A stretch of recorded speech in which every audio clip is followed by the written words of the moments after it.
The late afternoon sun spilled molten gold over the quiet park, painting the benches and winding paths in a warm glow. It was a peaceful moment in the life of Daniel Hayes, a 33-year-old single father who had long ago learned to find joy in life's simplest gifts. His 7-year-old daughter, Lily, was laughing as she chased a stubborn kite that refused to stay in the air. Her giggles carried on the wind. Daniel watched her with a soft smile, his hands stuffed into the pockets of his worn jacket, the world around them reduced to nothing more than trees swaying gently and the distant sound of children's laughter. Then he heard it, a sharp cry, muffled by the rustle of leaves, coming from deeper within the park's walking trail. It wasn't the kind of sound one could mistake for playfulness. It carried pain, urgency. Daniel's instincts sharpened instantly. Without hesitation, he called out to Lily, telling her to stay on the bench, and jogged toward the sound.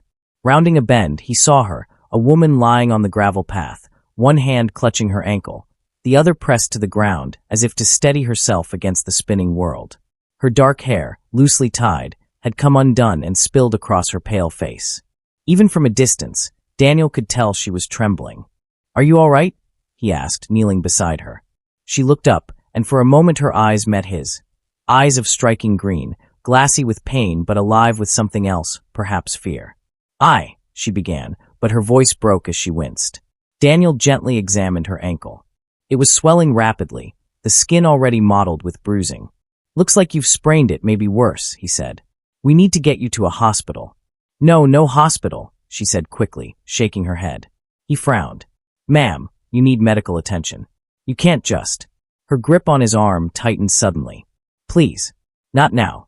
Just help me get somewhere safe." There was something in her tone, a desperation that didn't belong to someone who'd merely taken a bad fall. Still, Daniel didn't press. He slipped one arm around her back, the other beneath her knees, and lifted her easily. She was lighter than he expected, though she tried to hide how much pain she was in. He carried her back toward the park's main area, where Lily was now sitting wide-eyed on the bench. The little girl sprang up the moment she saw them. "Daddy, what happened?" "This lady got hurt," Daniel said gently. "She's going to rest for a bit." The woman tried to smile at Lily, though the pain in her expression didn't quite allow it. "You must be Lily," she said softly, as if the name were something precious. Daniel set her down carefully on the bench, shrugging off his jacket and folding it beneath her injured ankle. "Look," he said, crouching to meet her eyes, "my place is just a few blocks away. I can help you there. Ice, a bandage, somewhere to sit that isn't a park bench. It's better than leaving you here." She hesitated, scanning his face as though weighing the risk. At last, she nodded. "All right, thank you." They walked slowly, Daniel supporting most of her weight. Lily skipped ahead, occasionally glancing back to check on them. By the time they reached Daniel's small but tidy apartment, the woman's face was pale, her breath shallow from the effort of walking. Inside, Daniel settled her onto the couch and handed her a glass of water. Lily fetched the first aid kit from the kitchen, something she'd seen her father use more times than she could count. "What's your name?" Daniel asked as he wrapped her ankle with practiced care. Her lips parted, but there was the briefest flicker in her eyes, as though she was deciding between two truths. "Clara," she said finally. "Well, Clara, you're lucky you fell near someone who knows how to treat an injury," Daniel said with a faint smile. "Used to help my dad on construction sites. Accidents happened all the time." "Lucky," she murmured, though her gaze lingered on him longer than necessary, as if she were studying him for some deeper reason. Over the next hour, they spoke in fragments. Daniel told her about his work at the local hardware store, about Lily's obsession with drawing princesses and dragons, about how Sundays were their pancake days. Clara listened with an attentiveness that felt unusual, her eyes softening every time Lily laughed or leaned against her father's arm. Yet, beneath her composed demeanor, there was a constant undercurrent. Clara seemed alert, almost wary, as though she expected someone to come knocking at any moment. When the sound of a car door slamming outside made her flinch visibly, Daniel noticed. "You in some kind of trouble?" he asked quietly. She looked at him for a long time, the ticking of the wall clock filling the space between them. "Not the kind you think," she said at last. "But yes." That was all she gave him, but Daniel didn't push. He had learned, over years of raising Lily alone, that sometimes people only revealed their truths when they felt safe enough. Evening settled in, and the warm scent of chicken soup filled the small apartment. Lily, after much convincing, had gone to bed early, leaving Clara and Daniel at the table. The lamplight painted their faces in soft amber. "You didn't have to help me," Clara said suddenly. "You could have walked away." Daniel shrugged. "Guess I'm not wired that way." Something shifted in her expression then, an almost imperceptible crack in the careful mask she'd been wearing. "Most people are," she said quietly. She didn't elaborate, but in that moment, Daniel saw it. A deep loneliness behind her guarded words, the kind that wasn't born from being alone, but from not being able to trust anyone around you. And though Daniel didn't know it yet, the woman sitting across from him was not just any stranger. She was Clara Vance, a reclusive millionaire whose name never appeared in magazines, whose wealth was hidden behind shell companies and quiet investments. She had enemies, and secrets that had already cost her more than she was willing to lose. But tonight, she was just Clara, an injured woman in a stranger's home, holding a spoonful of soup and looking, for the first time in years, like she might actually be safe. Daniel leaned back in his chair, watching Clara as she took slow sips of soup. Her hands were delicate, the kind that seemed unaccustomed to manual labor, yet her fingers bore faint, silvery scars, marks of something that didn't quite fit the image of elegance she carried. Every so often, she glanced toward the window, as though measuring the shadows outside. "You're not from around here, are you?" Daniel asked casually. Clara shook her head, setting her spoon down. "No. Passing through." He noted the way she phrased it, passing through, as if the town were just another stop along a road she hadn't chosen to travel. "Well, you landed in the quietest corner of the state," he said with a faint smile. "Nothing much happens here." Her lips curved slightly, though the smile never reached her eyes. "Sometimes that's the safest kind of place." They sat in silence for a while, the soft ticking of the clock filling the air. Then a low rumble of thunder rolled in the distance, the sky outside darkening. Clara shifted uncomfortably, wincing as she adjusted her ankle. Daniel moved to get her another pillow. "You're good at this," she murmured when he returned. "At what?" "Taking care of people." Daniel hesitated, then gave a small shrug. "You learn fast when you have someone counting on you." His gaze drifted toward Lily's closed bedroom door. "It's just been the two of us for a while now."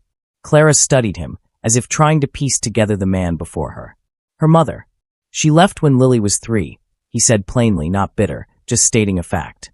"I've been playing both roles ever since." There was something in Clara's eyes then, a flicker of recognition, as though she knew what it meant to be left holding the weight of the world alone. The wind outside picked up, rattling the window slightly. Daniel noticed Clara tense again. "If there's something you're worried about," he said carefully, "you can tell me. I'm not here to judge." Clara's fingers curled around her glass of water, gripping it too tightly. "It's not that simple." "Maybe not," Daniel said, "but you're in my home now. If there's someone out there looking for you." "There is," she interrupted softly, her voice barely above a whisper. Daniel's jaw tightened. "Do they mean you harm?" Her silence was answer enough. He leaned forward, resting his forearms on the table. "Then you should know.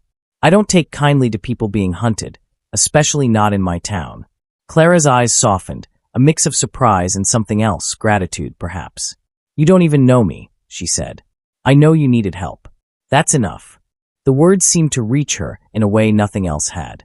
She blinked, as though holding back a wave of emotion, then looked away. Later that night, after the dishes were washed and the storm outside had deepened into steady rain, Daniel brought out a folded blanket and placed it over Clara. She was lying back on the couch, eyes closed but not asleep. "You can stay here until you figure things out," he said quietly. "No rush." Her eyes opened, searching his face for any sign of ulterior motive. Finding none, she gave the smallest nod. "Thank you, Daniel." The next morning brought a rare calm. The rain had stopped, leaving the world smelling fresh and new. Lily, curious as ever, hovered near Clara while Daniel made breakfast. "Do you have kids?" Lily asked suddenly, her big brown eyes fixed on Clara. Clara paused. "No," she said softly. "But I used to wish I did."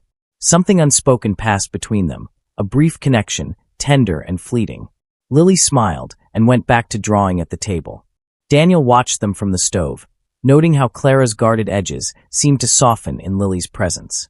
She asked about the little girl's drawings, listened intently to her stories, even laughed once, a sound Daniel suspected hadn't escaped her in a long time. After breakfast, Clara tried to stand, testing her ankle. It was still swollen, but less painful.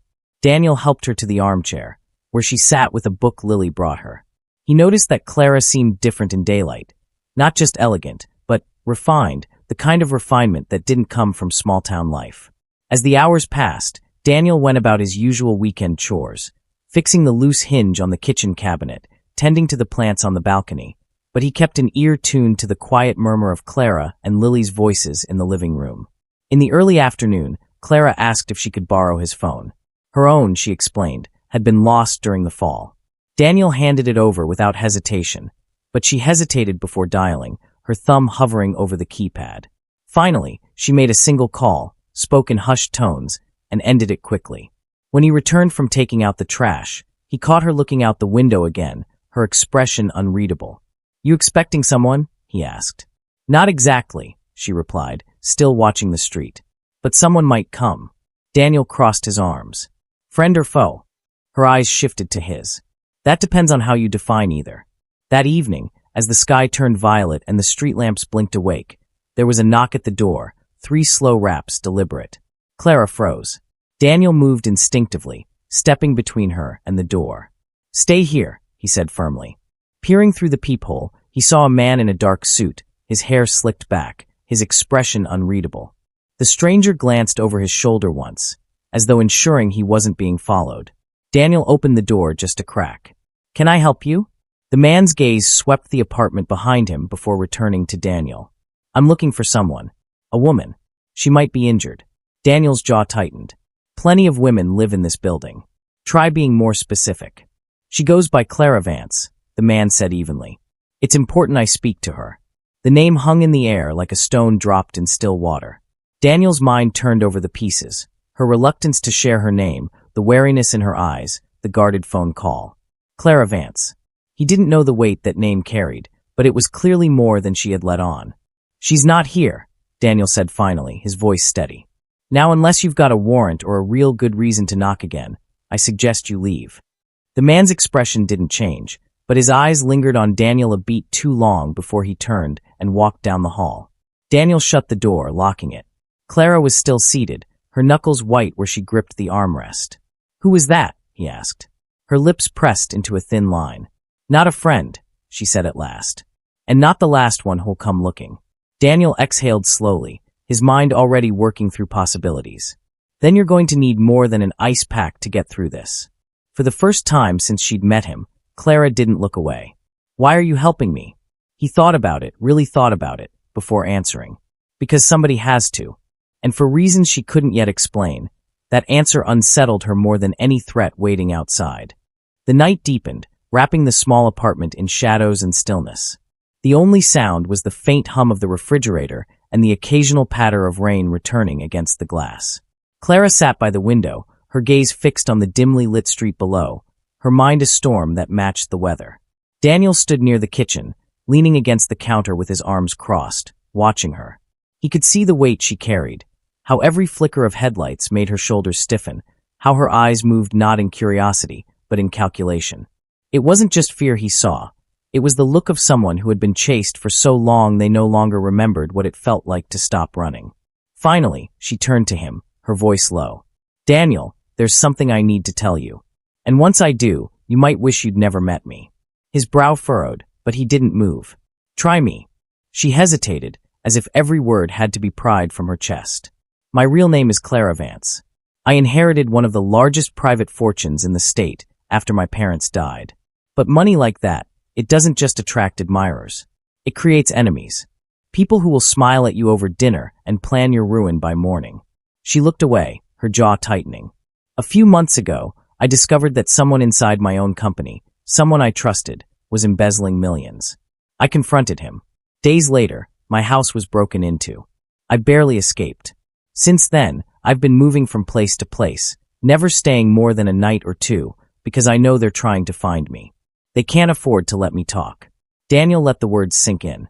She had just confirmed what he'd already suspected, that the stranger at his door had been no accident. But hearing the scale of it, the reality of the danger, made the air feel heavier. "You're telling me," he said slowly, "that whoever's after you, they have resources. Power. The kind of reach that makes people disappear." Clara nodded, her eyes meeting his. "And now, by helping me, you've put yourself and your daughter in their path." Daniel stepped closer, his voice steady. Then they've made a bigger mistake than they realize. Her brow knit. You don't understand, Daniel. These aren't people you can scare off with words. They play dirty. And they win. I don't care how they play, he said, his jaw tightening. What I care about is that you're sitting in my home, you're hurt, and you're in trouble. That's enough for me to fight for you.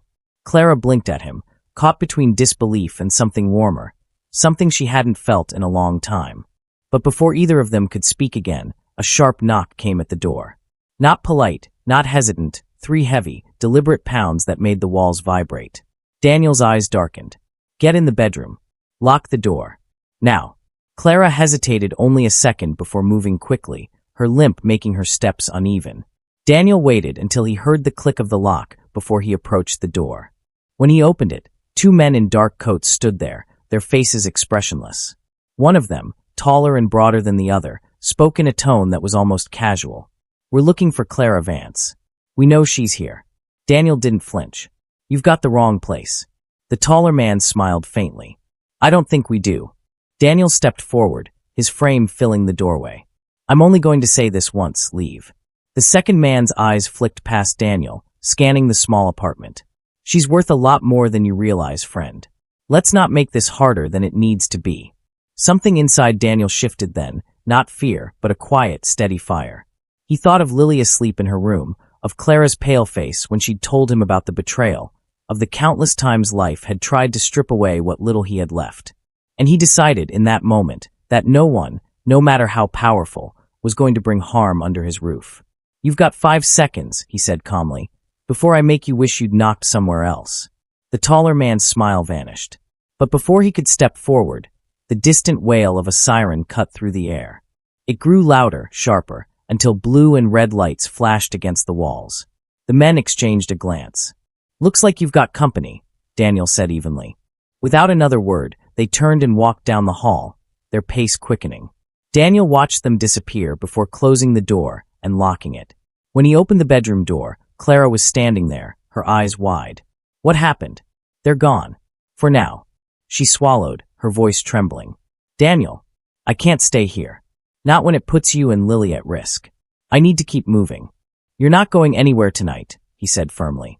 It's pouring outside, and your ankles barely holding together. We'll figure this out in the morning. But Clara shook her head, stepping closer. You don't understand. I've been running for so long, I can't let myself get comfortable. That's when they find you. He met her gaze steadily. Maybe it's time you stop running. She stared at him, unsure whether to laugh at his naivety or lean into the strength she saw in him. And do what? Stay here. Pretend they're not out there. No, Daniel said. Face them. On your terms. You have evidence, don't you? Something that can bring them down. Her breath caught. Yes, but getting it to the right people without it vanishing, or me vanishing, is the problem. Daniel nodded slowly. Then we get it to the right people. Together. The word hung in the air like a lifeline. Together. For so long, Clara had lived in a world where trust was a currency more dangerous than gold. Yet here was this man, this single father who owed her nothing, offering to risk everything for her. Something broke inside her then. Not in a way that hurt, but in the way a lock breaks when the right key finally turns. By morning, the rain had cleared. The streets glistened under the pale light, and the air was cool and sharp with the scent of wet earth. Clara sat at the table, a small black flash drive in her hand. The piece of evidence she'd guarded through every sleepless night, every close call. She slid it across to Daniel. This is everything, she said quietly. If we do this, there's no going back. Daniel picked it up, his fingers closing over it like it was the most natural thing in the world. Good. I'm not the going back type.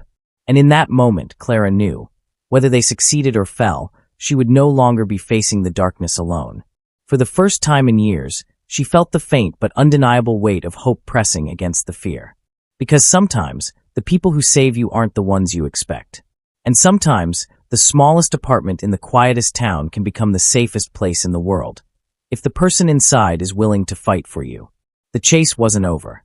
The danger hadn't passed. But Clara Vance was no longer just a fugitive with a fortune and a secret. She was a woman with an ally. And Daniel Hayes, a single father who had walked into the park that day thinking it was just another ordinary afternoon, was now holding a piece of her story that could change everything. Outside, the wind carried away the last remnants of the storm. Inside, they prepared to face whatever came next, not with fear, but with the quiet, unshakable resolve of two people who had finally decided that running was no longer an option.